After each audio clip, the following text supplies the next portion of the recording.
레하 레드 하이라는 뜻. 안녕하세요, 비세입니다.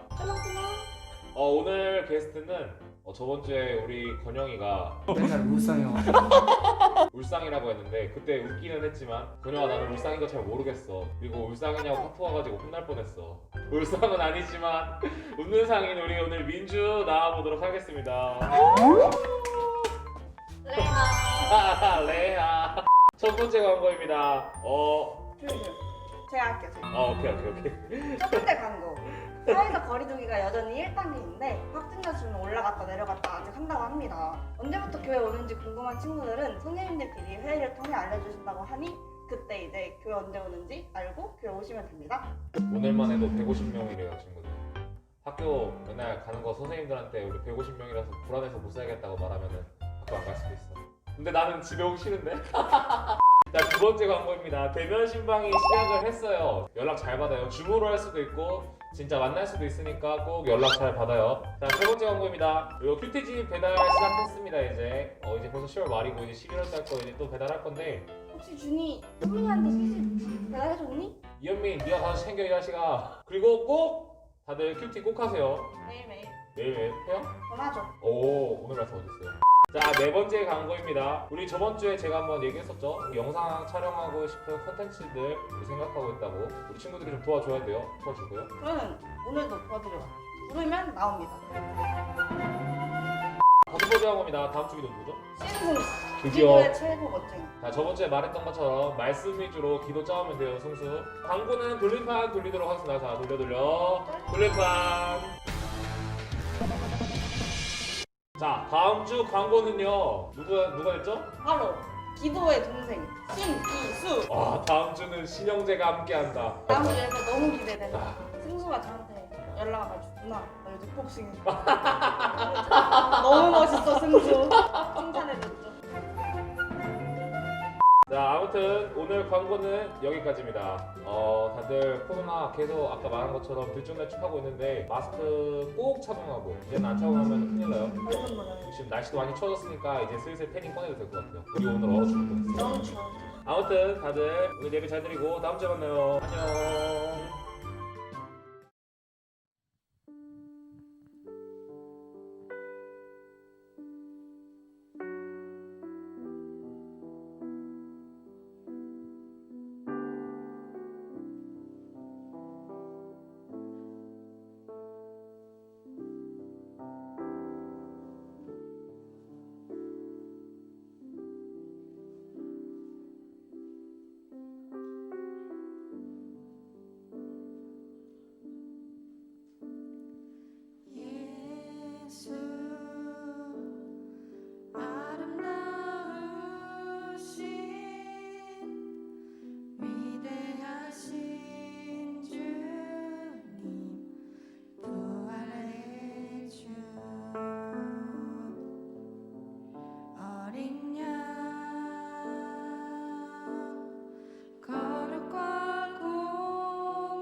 높으신 그 이름 예수.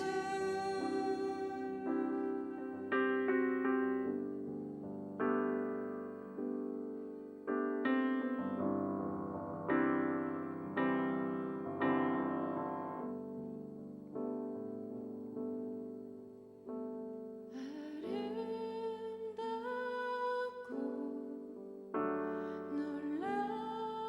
놀라우신 모든 이름보다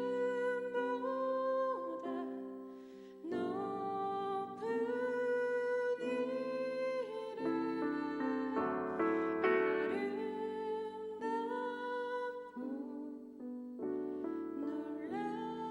놀라우신 그의 이름 높으신 그 이름 예수.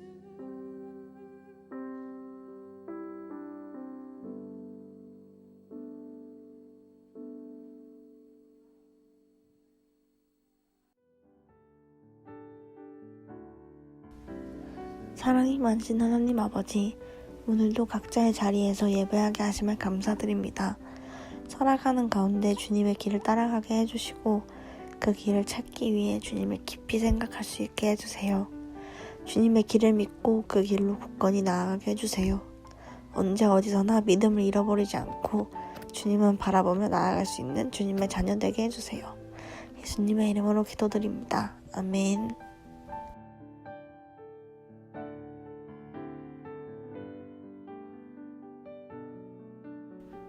말씀이신 하나님, 오늘도 우리에게 말씀하여 주시고 우리에게 들을 귀를 허락하여 주시옵소서. 예수님의 이름으로 기도드렸습니다. 아멘.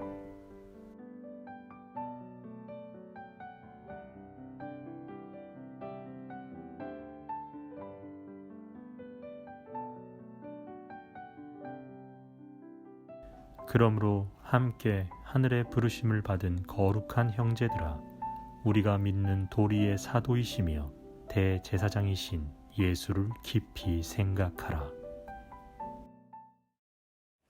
우리 온라인으로 예배드리는 우리 드림노래 친구들을 주님의 이름으로 축복합니다. 오늘은 생각하는 그리스도인은 이라는 제목으로 여러분들과 말씀을 나누고자 합니다. 특별히 오늘은 사진을 하나 보면서 시작을 하려고 해요. 이 사진을 보면 지금 2명의 남자가 나오죠. 먼저 대사를 살펴볼까요? 이 대사를 보아 이곳은 지금 교회라는 것을 알 수 있죠. 이번에는 행동을 한번 살펴보세요. 왼쪽에 있는 남자가 오른쪽에 있는 남자의 뇌를 끄집어내면서 이렇게 말하고 있죠. 더 이상 필요 없을 거라고. 이 그림이 이야기하고 있는 게 뭘까요? 이 그림은 교회를 비판하고 있는 거예요. 대부분의 교인들은 아멘은 잘할지 모르겠으나 아무런 생각이 없다고 말하고 있는 거예요. 그리고 심지어 교회도 이러한 교인을 양성하는 것, 어떤 생각을 할 수 있도록 가르치는 게 아니라 믿음을 주입해버리고 내용을 그냥 주입식으로 전달하는 교육만 했다. 그래서 교인들은 아무런 생각이 없다라는 것을 지금 이 한 장의 사진으로 교회를 비판하고 있는 겁니다. 정확히 표현하면 옛날부터 있었던 교회들 대부분이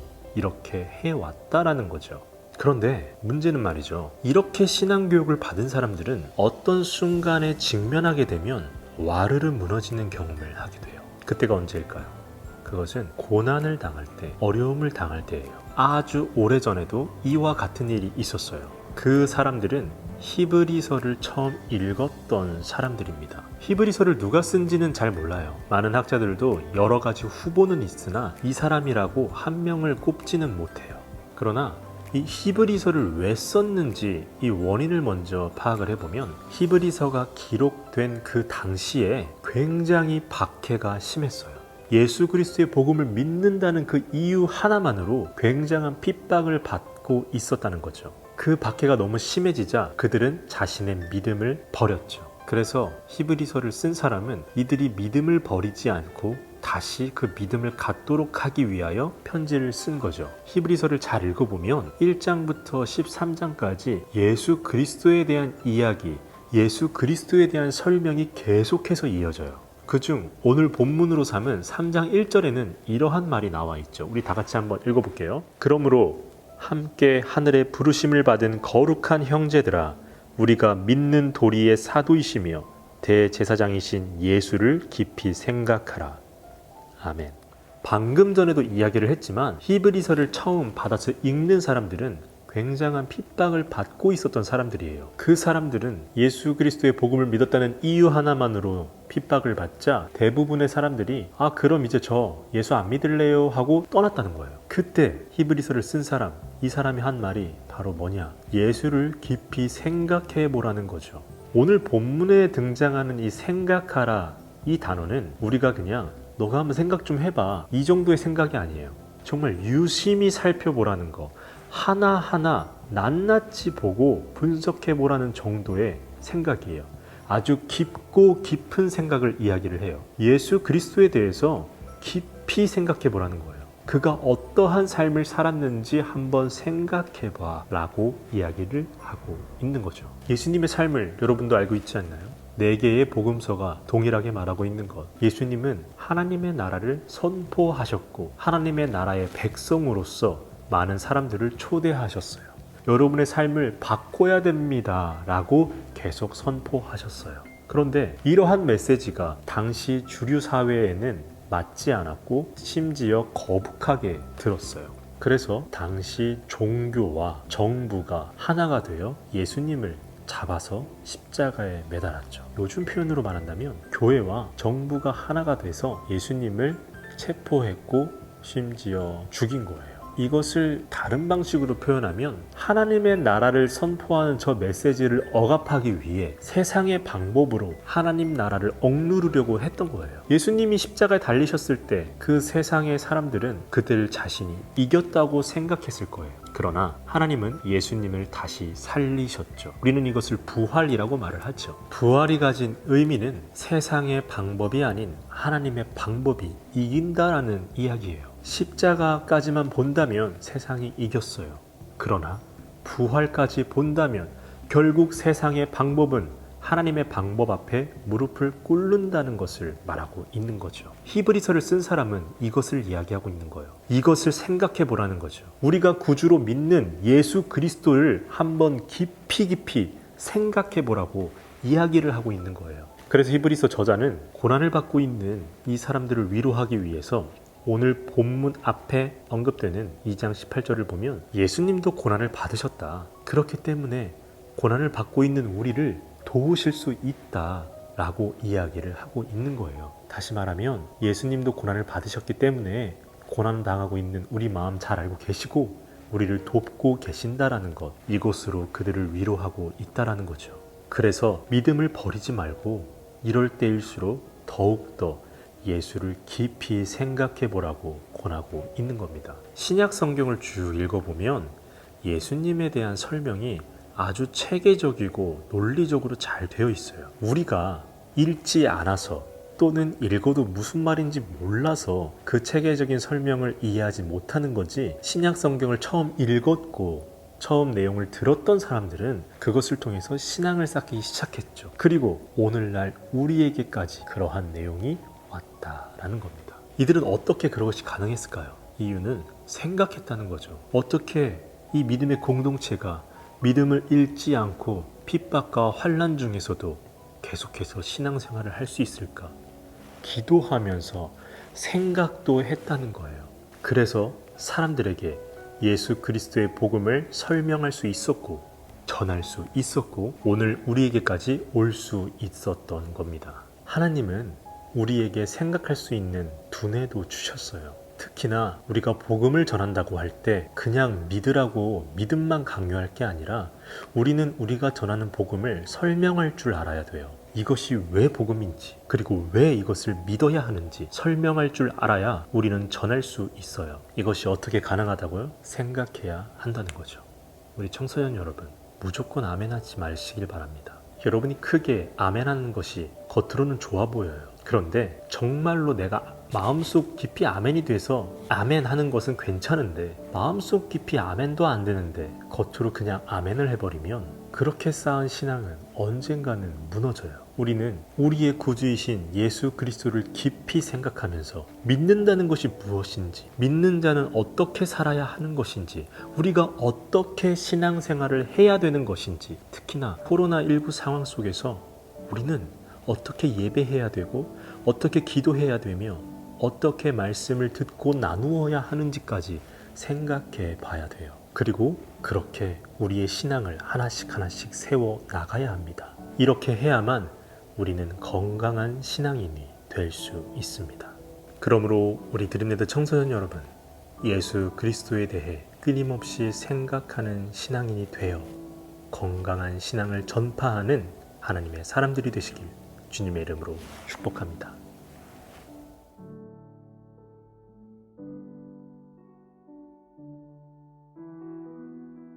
하나님, 히브리서를 처음 읽었던 사람들과 같이 코로나라는 재난이 우리를 억압하고 있습니다.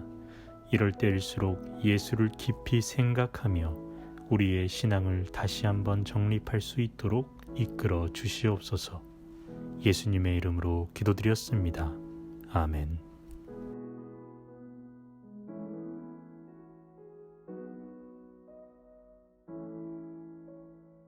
하늘에 계신 우리 아버지여, 이름이 거룩히 여김을 받으시오며 나라가 임하시오며 뜻이 하늘에서 이루어진 것 같이 땅에서도 이루어지이다. 오늘 우리에게 일용할 양식을 주시옵고 우리가 우리에게 죄 지은 자를 사하여 준 것 같이 우리 죄를 사하여 주시옵고 우리를 시험에 들게 하지 마시옵고 다만 악에서 구하시옵소서. 나라와 권세와 영광이 아버지께 영원히 있사옵나이다. 아멘.